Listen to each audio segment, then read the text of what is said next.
The Silent Hunters. The Kethmore had been moving through the galaxy for 3,000 years, and in all that time, they had never encountered anything they couldn't consume. They were beings of pure energy, existing in a state that most carbon-based life forms couldn't even comprehend. Where other species saw stars, planets, and the raw materials of civilization, the Kethmore saw only food. Their ships didn't look like ships at all. They appeared as shifting geometric patterns of light, constantly changing form as they moved through space. Each vessel was actually a collective consciousness of hundreds of individual Kethmore, their energy signatures woven together into something that functioned as both a mind and a weapon. They communicated through harmonious energy frequencies, creating songs of destruction that could be heard across entire star systems. The pattern was always the same. The Kethmore would arrive at a populated system, their lightships emerging from hyperspace like deadly auroras. They would surround the system's star, drawing its energy into themselves while simultaneously draining the life force from every planet, every space station, every living thing within reach. What remained afterward wasn't just death, it was absolute void. As if that corner of the universe had simply been erased from existence. Captain Sarah Chen stood on the bridge of the UES Resilience, staring at the tactical display with growing horror. A holographic projection showed what had once been the Kepler colony, humanity's most successful deep space settlement. 2 million colonists had called it home just 3 weeks ago. Now there was nothing, not even debris. Sensors aren't picking up any radiation signatures, reported Lieutenant James Park, the ship's science officer. His voice carried a tremor that he was trying hard to suppress. No energy readings, no electromagnetic signatures. It's like the entire system was just turned off. Chen had been commanding deep space vessels for 15 years, but she had never seen anything like this. The Kepler system had been heavily defended, with orbital platforms and a small fleet of patrol ships. The colonists had been developing new terraforming technologies and had established thriving communities on 3 different worlds. All of it was gone, replaced by empty space that seemed somehow darker than the void around it. "Take us closer to where Kepler Prime should be," Chen ordered. The Resilience was humanity's most advanced ship, equipped with experimental scanning technology and defensive systems that pushed the boundaries of known science. If anything could detect what had happened here, it would be this vessel. As they approached the coordinates where the planet had been, the ship's advanced sensors began picking up faint traces of something unusual. Dr. Maya Singh, the ship's xenobiologist, frowned as she studied the readings from her console. "Captain, I'm detecting energy patterns that don't match anything in our databases," she said. "Whatever did this left behind some kind of signature, but it's unlike any technology we've encountered before." The bridge crew worked in tense silence as they gathered data. Chen watched her officers, noting how their usual professional calm was giving way to something approaching fear. These were experienced spacefarers who had dealt with hostile alien encounters before, but this was different. This wasn't just an attack, it was annihilation on a scale that challenged their understanding of what was possible. "Captain," came a voice from the communication station. Ensign Rachel Torres looked up from her console with wide eyes. "I'm picking up a transmission. It's very faint, but it appears to be coming from the edge of the system." "Put it through," Chen ordered.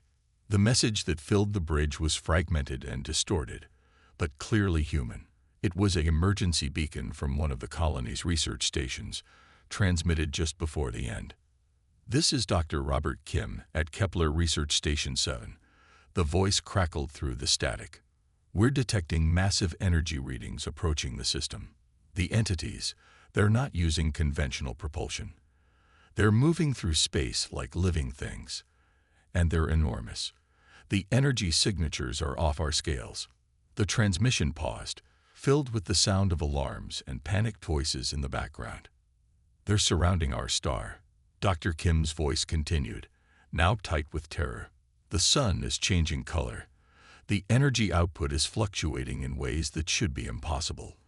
We're trying to evacuate, but the ships won't start. All our technology is failing. Something is draining the power from everything. Another pause, longer this time. When Kim's voice returned, it was barely a whisper. They're not just destroying us. They're feeding on us. The star, the planets, even the people. I can see the energy being drawn away, like streams of light flowing into those things. This isn't war, it's harvest. If anyone receives this message, stay away from.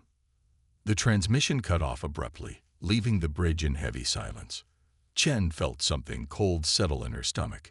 In all of humanity's expansion into space, they had encountered various alien species, some friendly, some hostile, but all operating under principles that could be understood.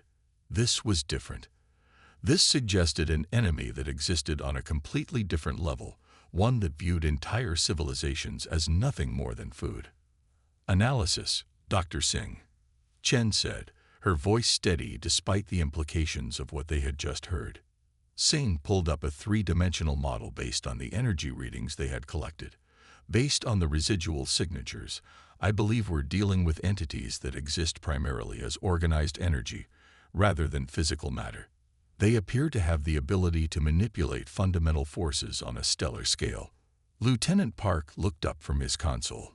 Captain, if these entities can drain energy from an entire star system, our conventional weapons would be useless against them. We're talking about beings that can literally consume the power source of an entire civilization. Chen nodded grimly. She had reached the same conclusion. Humanity had developed impressive military technology, but it all depended on energy sources that these creatures apparently considered food. Their plasma cannons, energy shields, and propulsion systems would be worse than useless. They would be advertising their presence to predators. Set course for Earth, she ordered. Maximum acceleration. Command needs to know what we're dealing with. As the Resilience began to turn away from the dead system, the ship's long-range sensors detected something that made Chen's blood run cold. At the very edge of their scanning range, moving toward another inhabited system, were energy signatures that matched what they had found at Kepler. Captain, I'm reading similar patterns in the Ta-Ceti system, Park reported, his voice barely steady. If these things maintain their current course and speed, they'll reach the colonies there in approximately 72 hours. Chen stared at the tactical display, watching the slow-moving dots that represented an enemy unlike anything humanity had ever faced. Ta-Ceti had nearly 500,000 colonists, including several research installations and a major shipping hub. In 3 days, all of it would be gone. But as she watched those moving energy signatures, something occurred to her. The entities were powerful beyond imagination, but they moved in patterns that seemed almost predictable. They surrounded their targets methodically, consuming everything with what appeared to be systematic efficiency. It was almost like they were following some kind of programmed behavior. Dr. Singh, based on your analysis, do these entities show any signs of individual behavior, or do they operate as a collective? Singh considered the question carefully. The energy patterns suggest a high degree of coordination, Captain, almost like they're operating as parts of a larger whole rather than as independent entities. Chen felt the first stirring of an idea. Throughout human history, whenever they had faced seemingly impossible odds, it had been their unpredictability, their capacity for individual thought and creative solutions that had saved them. If these Kethmore operated as a perfect collective, that might also be their weakness. How long until we reach Earth? She asked. At current speed, 18 hours, replied the navigation officer. Chen looked around at her crew, 37 men and women who represented the best of human space exploration. They were scientists, engineers, soldiers, and explorers, each with their own unique background and way of thinking. In the face of an enemy that operated as a perfect collective, maybe that diversity was exactly what humanity needed. Prepare a full report on everything we've observed, she told her officers. Include every detail, no matter how insignificant it might seem. When we reach Earth, I want command to have complete information about what we're facing. As the Resilience raced through hyperspace toward home, Chen found herself thinking about the nature of their enemy. The Kethmore were clearly superior in terms of raw power, but there was something about their systematic approach that suggested they had never encountered truly unpredictable opposition. They had been consuming civilizations for thousands of years, but every species they had faced had probably responded in logical, predictable ways. Humans, Chen reflected, were rarely accused of being logical. By the time they reached Earth, she had the beginnings of a plan. It was desperate, probably impossible, and would require humanity to do something they had never attempted before. But as she looked at the data from Kepler Colony one more time, she realized that conventional approaches would only lead to the same fate that had befallen every other species in the Kethmore's path. It was time for humanity to do what it did best: think outside the box in ways that would seem completely insane to any rational observer. The Last Stand Protocol. The emergency session of the United Earth Space Command lasted 14 hours. Fleet Admiral Marcus Webb listened to Captain Chen's report with growing alarm, occasionally asking questions that revealed just how unprecedented this threat truly was. Around the conference table sat humanity's top military strategists, scientists, and political leaders, all trying to process the implications of what they were hearing. "Let me make sure I understand this correctly," said Dr. Elena Vasquez, Earth's leading expert on xenobiology. "These entities exist as organized energy.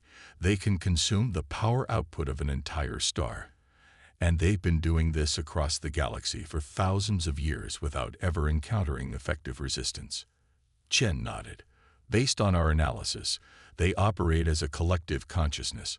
Each individual entity appears to be part of a larger whole, which gives them perfect coordination, but may also represent a potential vulnerability." General Harrison Clark, the head of Earth's military forces, leaned forward. "What kind of vulnerability? Our most powerful weapons depend on energy sources that these things apparently eat for breakfast." "That's exactly my point," Chen replied. "Every species they've encountered has probably tried to fight them using energy-based weapons and defenses. The Kethmore have never faced an enemy that could think completely outside their expectations." Admiral Webb frowned. "What are you proposing, Captain?" Chen activated a holographic display that showed the Resilience's technical specifications. "I want to turn my ship into something that the Kethmore have never encountered before, a vessel that operates on principles they can't understand or predict." Dr. Singh stepped forward, having been granted special permission to attend the briefing. "We've been working on theoretical modifications that would fundamentally change how the Resilience functions. Instead of trying to outpower the Kethmore, we would introduce elements of chaos and unpredictability that their collective consciousness couldn't process." The proposal they laid out was unprecedented in human space exploration.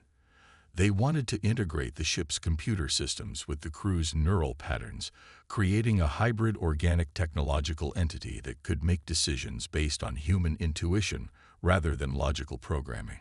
The ship would become an extension of its crew's consciousness, capable of actions that no programmed AI could anticipate. "You're talking about turning yourselves into a living weapon," observed Dr. Vasquez. "More than that," Chen replied. "We're talking about becoming something that exists between organic life and artificial intelligence. The Kethmore understand energy patterns and collective behavior, but human consciousness operates on quantum levels that even we don't fully comprehend." The room fell silent as the implications sank in. What Chen was proposing had never been attempted before, and the risks were enormous. The neural integration process could kill the entire crew, or worse, create something that was no longer human. Admiral Webb finally spoke. "Even if this works, you'd be facing an enemy that has consumed entire civilizations. One ship against entities that can drain stars. One ship that thinks like nothing they've ever encountered," Chen corrected. "Admiral, throughout human history, our greatest victories have come when we've done things that seemed impossible to our enemies. This is our chance to be so unpredictable that we break their perfect system." The debate that followed was intense. Some argued that the plan was suicide, others that it was humanity's only hope.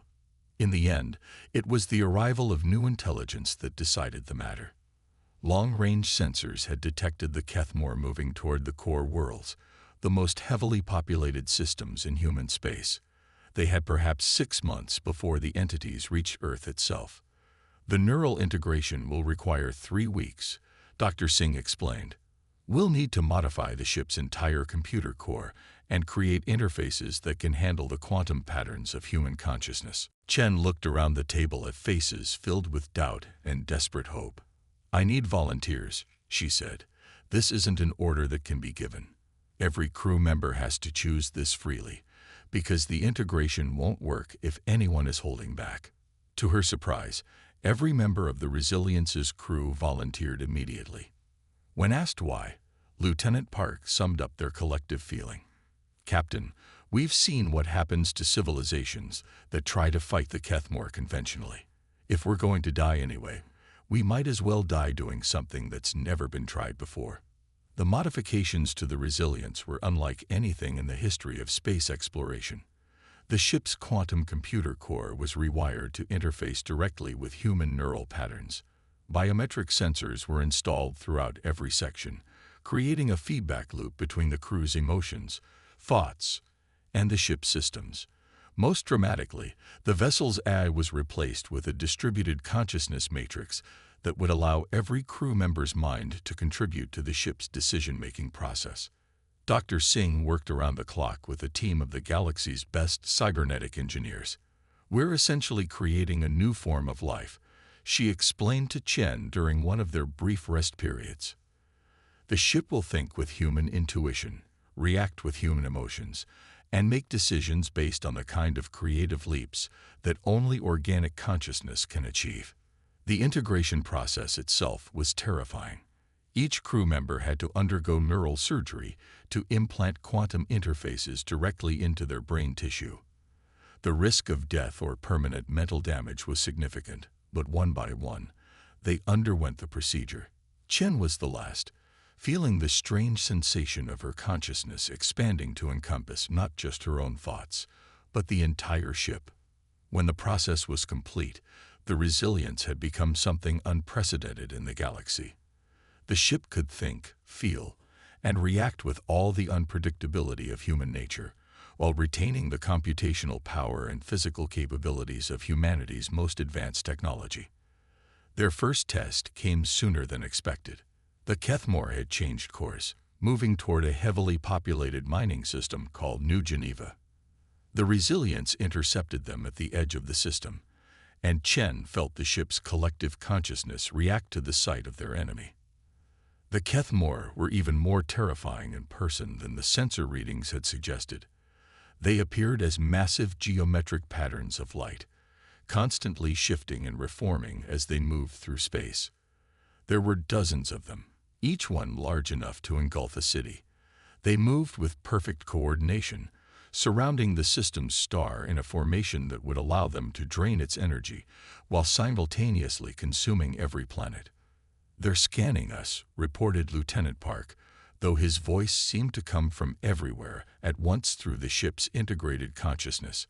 Energy patterns suggest they're trying to categorize our threat level. Chen felt the ship's hybrid mind processing information in ways that were both familiar and completely alien. The Resilience was analyzing the Kethmore with human intuition rather than pure logic, looking for patterns that a conventional computer would miss. They're confused. Dr. Singh's voice echoed through the collective consciousness. Our energy signatures don't match anything in their experience. We're not behaving like a typical energy-based technology. That confusion was exactly what Chen had hoped for. The Kethmore operated on principles of perfect efficiency and predictable behavior. They had consumed countless civilizations by understanding and countering their enemies' logical responses. But the Resilience wasn't operating on logic anymore. The first attack came as expected. Streams of energy designed to drain the ship's power systems. But instead of trying to resist or fight back conventionally, the Resilience did something that had never occurred to the Kethmore as possible. It absorbed the energy and converted it into something completely unexpected: music. The ship began broadcasting on every frequency at once, filling space with a chaotic symphony that combined human musical traditions with quantum harmonics. The sound was impossible, beautiful, and completely unpredictable. More importantly, it disrupted the Kethmore's perfect coordination. "Their formation is breaking," Park reported with excitement that the entire crew shared through their neural link. "They can't maintain their energy patterns while processing the audio interference." But Chen felt the ship's collective consciousness reaching for something more ambitious. Instead of just disrupting the enemy, the Resilience began to do something that challenged every principle of space combat. It started to dance. The ship moved through space in patterns that were part ballet, part chaos theory, and completely impossible to predict.